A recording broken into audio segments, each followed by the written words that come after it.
రాబోయే నెలల్లో ఎదురయ్యే వర్షాభావ పరిస్థితుల ప్రభావాన్ని రైతులు సమగ్ర ప్రణాళికతో ఎదుర్కోవాలని డాక్టర్ సిహెచ్ వరప్రసాదరావు సూచించారు. ఆచార్య ఎన్జీ రంగా వ్యవసాయ విశ్వవిద్యాలయం ఆధ్వర్యంలో దర్శి వ్యవసాయ పరిశోధన స్థానంలో నిర్వహించిన శిక్షణ మరియు సందర్శన కార్యక్రమంలో ఆయన వ్యవసాయ శాఖ అధికారులను ఉద్దేశించి మాట్లాడారు. భారత వాతావరణ మండలి నివేదికల ప్రకారం రాబోయే నెలల్లో వర్షపాతం తగ్గే అవకాశాలున్నాయని, ఇటువంటి పరిస్థితుల్లో రైతులు ప్రత్యామ్నాయ పంటలు, సమగ్ర యాజమాన్య పద్ధతులు అనుసరించాలని సూచించారు.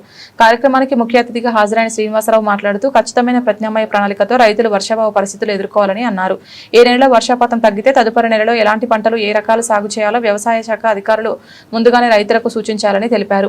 రానున్న కాలంలో ఉష్ణోగ్రతలు పెరగడంతో పాటు వర్షపాతంలో హెచ్చుతగ్గులుండే అవకాశం ఉందని, వర్షాల మధ్య వ్యవధి ఎక్కువగా ఉండొచ్చని ఆయన వివరించారు.